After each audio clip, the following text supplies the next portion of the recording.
আল্লাহ পাক রব্বুল আলামিন আপনাকে আমাকে ভালো একটা মহৎ কাজে উপস্থিত হওয়ার তৌফিক দান করেছেন।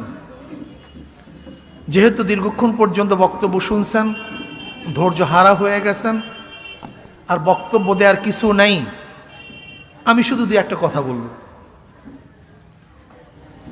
নিজের ভালো পাগলেও বুঝে, ঠিক না ভাই? নিজের ভালো পাগলেও বুঝে। যেহেতু নিজের ভালো পাগলেও বুঝে, যদি আমি নিজের ভালো নাই বুঝি তাই পাগলের চেয়েও খারাপ। এর চেয়ে কোনো খারাপ মানুষ হতে পারে না। তার মানে কি, আমি যেই কাজটা করব সেই কাজটার মধ্যে অবশ্যই কোনো রেজাল্ট থাকতে হবে, কোনো ফায়দা থাকতে হবে। ফায়দাবিহীন কোনো কাজ বিবেকবান মানুষ করতে পারে না। ধরে নেন, আমরা যারা রাজনীতি করি, রাজনীতি করার মূল উদ্দেশ্যটা কি? জনগণকে সেবা করা, জনগণের খ্যাতমত করা, দেশের উন্নয়ন করা, দেশকে হেফাজত করা। এর জন্য দেখবেন প্রত্যেকটা প্রার্থী, চাই সে মেম্বার হোক, এমপি হোক, সবার বক্তব্যের মধ্যে থাকে জনগণের সেবা করার সুযোগ দিন। তার রাজনীতি করার মূল উদ্দেশ্য হলো জনকল্যাণ, দেশের কল্যাণ। যদি এইটাই মূল উদ্দেশ্য হয়ে থাকে, তাহলে প্রশ্ন করতে চাই, যারা স্বাধীনতা উত্তর আজ পর্যন্ত বিভিন্ন দল করছেন, তাকে দেশ এবং জাতির কল্যাণ করতে পারছেন? যদি এই প্রশ্নটা বুঝতে পারেন এবং এর জবাব যদি আপনি জানেন, তাহলে আপনি সুন্দর এক পথ বেছে নিতে পারবেন। আর এই প্রশ্ন এবং উত্তর যদি না জানেন, তাহলে আপনি কোনোদিনও সুন্দর পথ নির্বাচন করতে পারবেন না। দেখেন, এই দেশটা স্বাধীন হয়েছিল তিনটা স্লোগানের ভিত্তিতে: সাম্য, মানবিক মর্যাদা, ন্যায় বিচার। সাম্য, সমান, আমি বাংলাদেশের নাগরিক, সে হিসাবে যত নাগরিক আছে তারও যে অধিকার, আমি নাগরিক হিসাবে একই অধিকার। এখানে কে প্রেসিডেন্ট, কে প্রাইম মিনিস্টার, কে মন্ত্রী, কে এমপি, কে চেয়ারম্যান, কে বা মেম্বার, কে ধনী, কে গরিব, কে শিক্ষিত, কে মূর্খ, কে পুরুষ, কে মহিলা, কে আওয়ামী লীগ, কে বিএনপি, কে জাতীয় পার্টি, কে মুসলমান, কে হিন্দু, কে খ্রিস্টান, দেখার বিষয় নয়। বাংলাদেশের নাগরিক হিসাবে আমি সমান। কিন্তু আমি প্রশ্ন করতে চাই, আজকে বাংলাদেশের নাগরিক হিসাবে আমাদের মধ্যে কি সাম্যতা আছে? বরং যে আওয়ামী লীগ করে, ক্ষমতাসীন, তার তো সব জায়গায় মর্যাদা আছে, কিন্তু আমি দল করি না, আমার কোনো মর্যাদা নেই। বিএনপির সময় যে বিএনপি করছে তার প্রায়োরিটি ছিল, কিন্তু যখন যে বিএনপি করে নাই তার প্রায়োরিটি নাই। আমি ধনী, আমার তো গুরুত্ব আছে, আমি ধনী না, আমার কোনো গুরুত্ব নাই। আমি অফিসার, আমার সব জায়গায় ছাড় আছে, কিন্তু আমি অফিসার না, আমার কোনো জায়গায় সুযোগ নাই। তাই যে সাম্যতার স্লোগানে দেশটা স্বাধীন হয়েছিল, আজ পর্যন্ত সেই সাম্যতা রক্ষা করতে পারিনি। মানবিক মর্যাদা, আপনারা কি দেখেছেন? আজকে যারা গরিব শ্রেণী, শ্রমিক শ্রেণী, যারা খেটে খাওয়া মানুষ, যারা নিম্ন শ্রেণীর মানুষ, মনে হয় যেন তাদের সাথে ব্যবহার করা হয় পশুর চেয়েও খারাপ। এই কি মানবিক মর্যাদা? আজকে আমরা কি দেখেছি? ভারতের গোলামি করতে গিয়ে ওই কাঁটা তারের বেড়ার মধ্যে ফেলানিকে ফেলে দেওয়া হয়েছে, বাদুরের মতো ঝুলতে দেখেছি, কিন্তু বাংলাদেশ সরকার প্রতিবাদ করতে দেখি নেই। অথচ নেপালের একজন মানুষকে ভারত হত্যা করার কারণে গোটা ভারতকে নেপালের কাছে মাপ চাইতে হয়েছে, ক্ষমা প্রার্থনা করতে হয়েছে। গোটা নেপাল ভারতের সাথে সম্পর্ক ছেদ করেছে, যুদ্ধ ঘোষণা করেছে। অথচ আমরা কি দেখেছি? আমাদের বাংলাদেশ সীমান্তে প্রতিদিন কুকুরের মতো আমাদের বাংলাদেশের নাগরিককে ভারত গুলি দিয়ে হত্যা করছে, কিন্তু কেউ প্রতিবাদ করছে না। আপনারা দেখেছেন কয়েকদিন আগেও আমাদের বাংলাদেশের নাগরিককে হত্যা করা হয়েছে, গুলি দেওয়া হয়েছে, তাদের লাশের মধ্যে পচন ধরেছে, কিন্তু ক্ষমতাসীনরা ক্ষমতা রক্ষা করার জন্য তার প্রতিবাদ করতে পারেনি। আমরা বলবো ওই ক্ষমতাসীনদের প্রতিবাদ করবে না, বরং বাংলাদেশের প্রত্যেকটা নাগরিক ঐক্যবদ্ধ হয়ে ওদের দাঁত ভাঙা জবাব দিতে হবে। আমাদের নাগরিক অধিকার মর্যাদাকে ফিরিয়ে আনতে হবে। আজকে কি দেখেছি? ইনসাফ ভিত্তিক বিচার, ন্যায় বিচার বলতে কিছু নেই। হ্যাঁ, যার সাথে কোর্টের সম্পর্ক আছে সে তো জামিন পায়, কিন্তু আমার সাথে সম্পর্ক নাই, আমি ধুকে ধুকে জেলখানায় মরতে হবে, আমার কোনো জামিন নেই। যার সাথে সম্পর্ক আছে, খুনের কেসের আসামি ঘুরতেছে, অথচ নির্বিচারে হাজারো আসামিরা আজকে জেলখানায় ধুকে ধুকে মরতেছে। হাজারো আসামিরা জেলখানায় নিরাপদ, কোনো অপরাধ নাই। আমরা যখন জেলে গিয়েছিলাম দেখেছি হাজারো আসামি যাদের কিচ্ছা লাভার মতো কেউ নেই, কিন্তু একেবারে সম্পূর্ণ দোষমুক্ত, কোনো দোষে দোষী না, ব্যাস তারা আজকে জেলে ধুকে ধুকে মরছে। আর হাজারো ফাঁসির আসামি তারা আজকে বাহিরে ঘুরছে। কোথায় ইনসাফ বিচার? আমরা কি দেখেছি? আজকে শ্রমিক, তাদের শ্রমিকের অধিকার নেই, ন্যায্য অধিকার পাচ্ছে না। আদম যে মিল, এশিয়ার মধ্যে বড় এক মিল ছিল, বন্ধ হয়ে গেছে। কিষাণ ঝুট মিল, বাংলাদেশের বিশাল এক মিল ছিল, বন্ধ হয়ে গেছে। আজকে সরকারের যতগুলো মিল সব বন্ধ হয়ে গেছে। নতুন মিল তো স্থাপন হয় নাই, বরং যা ছিল তা বন্ধ করছে। আজকে শ্রমিকরা ধুকে ধুকে মরছে, কিন্তু তাদেরকে কোনো কাজের ব্যবস্থা সরকার করতে পারেনি। এই সরকার নয়, বিগত দিন যারা সরকার ছিল, এই স্বাধীন রাষ্ট্রের যারা সরকার ছিল, কেউ শ্রমিকদের অধিকারকে ফিরিয়ে দিতে পারেনি। আমি শ্রমিক বন্ধুদেরকে বলবো, বাংলাদেশের নাগরিককে বলবো, হ্যাঁ আমার জনগণ ভাইয়েরা আমার, আপনি কেন দল করতেছেন?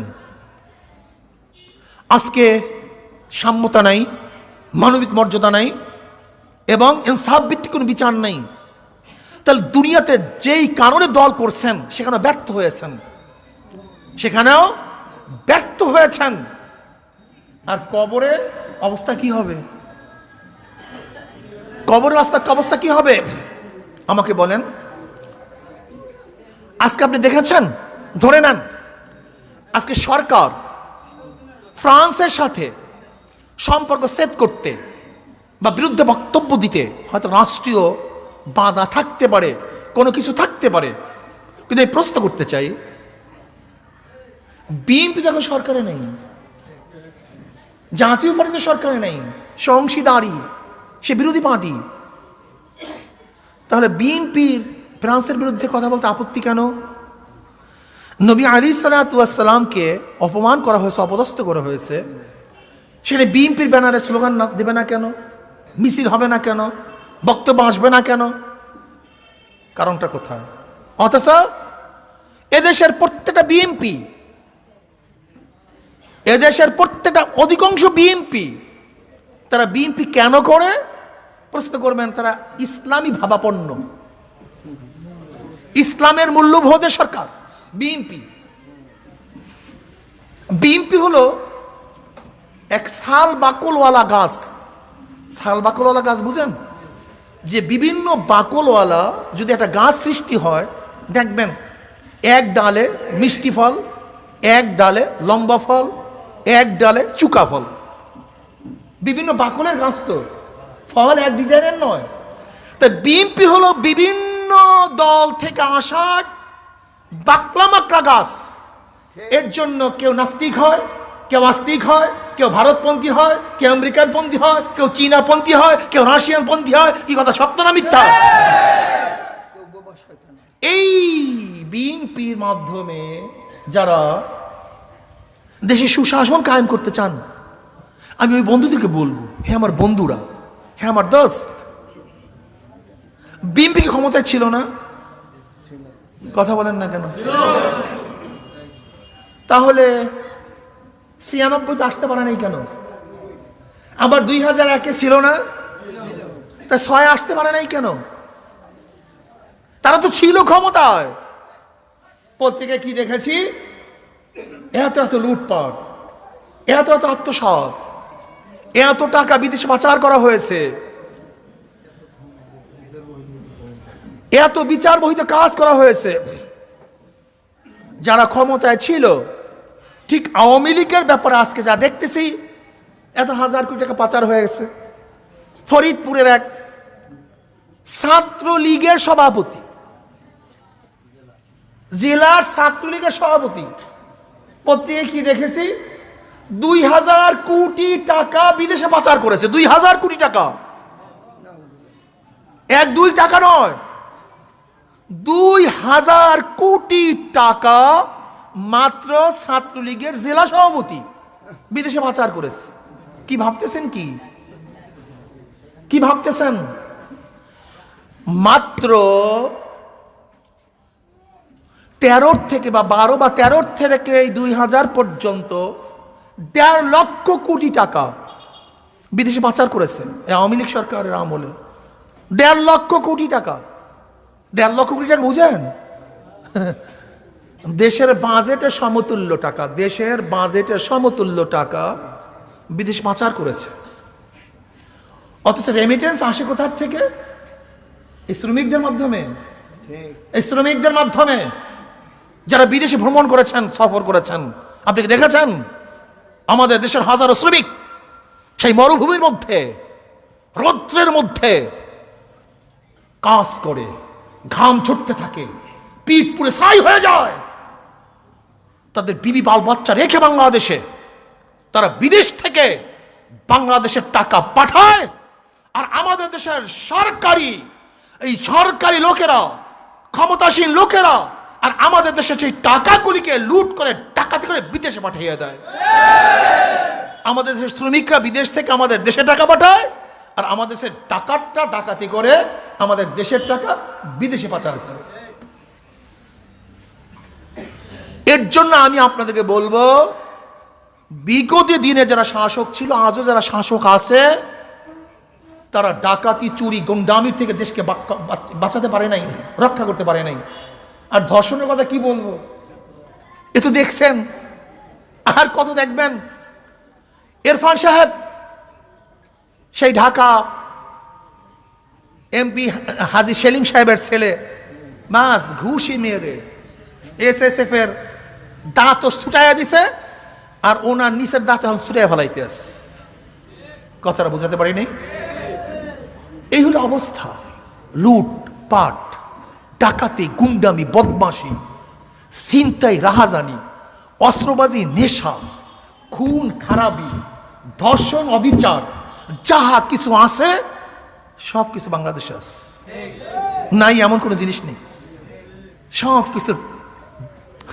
কিছুর প্রোটেকশন এই বাংলাদেশের সরকারি ক্ষমতা নেতৃত্বে জনগণ করতে থাকে।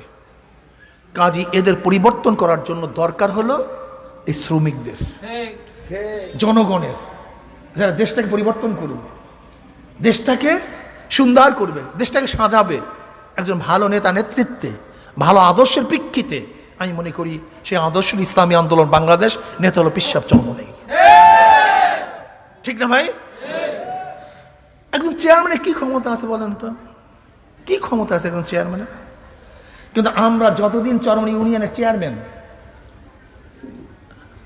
গম চুরি করতে পারে চেয়ারম্যান, মানে চেয়ারম্যানরা যে গম চুরি করে, চাউল চুরি করে, আমার মনে হয় চরমনাই ইউনিয়নের সমস্ত যখন এটা ভুলেই গেছে। কি কথা বলেন না কেন? এটা ভুলে গেছে। এদের মনের মধ্যেই নাই যে চেয়ারম্যান চাউল গম চুরি করতে পারে। কারণটা কি? বলছে কেন? চরমনাই ইউনিয়নের কাউর গাছ কোন গুন্ডা দখল দিয়ে খেতে পারে, ভুলে গেছে মানুষ, মনেই নেই। গুন্ডামির কথা ভুলে গেছে, ডাকাতির কথা ভুলে গেছে, লুচ্চামির কথা অনেক থাকবে না তা না, থাকবে না তা না। যতদিন মানুষ থাকবে ততদিন খারাপই থাকবে, কিন্তু সংখ্যা কমে আসতে হবে, সংখ্যা কমে আসতে হবে। থাকবে না তা না। যেখানে মানুষ আছে সেখানে অপকর্ম আছে, থাকবে, কিন্তু দেখতে হবে তার সংখ্যা কমছে না বাড়ছে। আজকে চরমনি ইউনিয়নে আমরা চেয়ারম্যান হওয়ার পর থেকে আজ পর্যন্ত আলহামদুলিল্লাহ কোনো মানুষের ইজ্জতকে হরণ করা হয়নি, কোনো গরিবের অপমান করা হয়নি, অপদস্থ করা হয় নাই কাউকে। কারণ কি? আমরা মানবিক মর্যাদা দেওয়ার শিখছি, যে মানবিক মর্যাদা সবাই আছে, সবাই মর্যাদাশীল। সে গরিব হোক, সে ঋষি হোক, সে কামার হোক, সে মাজদুর হোক, সে মানুষ, তাকে মর্যাদা দিতে হবে, তাকে সম্মান করতে হবে, শ্রদ্ধা করতে হবে। অপমান করা যাবে না, ফট করে কাউকে মানে অপদস্থ করা, অপমান করা, এটা চরমনি ইউনিয়নের থেকে মানুষ ভুইলা গেছে, এখন আর নাই চরমনি ইউনিয়নে। যদি বাংলাদেশে এরকম ইসলামীভাবে চলতে পারতো, তাহলে সমস্ত মানুষগুলি কত মর্যাদাশীল হয়ে যেত, কত মর্যাদাশীল হয়ে যেত। কাজী আমি শ্রমিক বন্ধুদেরকে বলবো, আসুন আমরা সম্মিলিতভাবে আদর্শ ভিত্তিক, ইনসাফ ভিত্তিক একটা সংগঠন করি, যে সংগঠন করলে কি হবে, দুনিয়াতেও ফায়দা, আখিরাতেও ফায়দা। একজন জ্ঞানী বলছিল, তুমি যদি ব্যবসা করো, আতরের ব্যবসা করিও, কয়লার ব্যবসা করিও না। লাভটা কি? যদি লাভ না হয় ঘেরান ফাও পাবা। আর কয়লার ব্যবসা যদি করো, যদি লাভ না হয় তা ময়লা ফাও পাবা। কি কথা ঠিক না? সংগঠন করো, ইসলামী সংগঠন করো, যদি দুনিয়াতে কিছু নাও পাও আখিরাতে পাবা। আর দুনিয়াতে পাও সব কিছু পাইলা, কিন্তু ইসলামের বাহিরে যারা সংগঠন করবা, যদি দুনিয়াতে কিছু না পাও তাহলে খাসরাত দুনিয়া হল আখিরা, দুনিয়াও বরবাদ, আখিরাতও বরবাদ। কাজে আল্লাহ পাক রব্বুল আলামিন আমাকে এবং আমাদের সবাইকে ইসলামী সংগঠন অনুযায়ী জিন্দিগি চলার তৌফিক দান করুক। আর আগামী ইউপি নির্বাচন আসতেছে, আজকের থেকে প্রস্তুতি গ্রহণ করতে হবে, আজকের থেকেই প্রস্তুতি গ্রহণ করতে হবে। আগে আমরা যেই ভোট পেয়েছি, তার চেয়ে অনেক গুণ বেশি ভোট দিয়ে ইনশাআল্লাহ ইসলামী আন্দোলন বাংলাদেশের প্রার্থীকে আমরা বিজয় করবো। ইনশাআল্লাহ রাজি আছেন? ইনশাআল্লাহ কে কে রাজি আছে? দুই হাত তুলে নারায়ে তাকবীর, নারায়ে তাকবীর, নারায়ে তাকবীর, নারায়ে তাকবীর। আল্লাহ আমাদের সবাইকে কবুল করে নেন।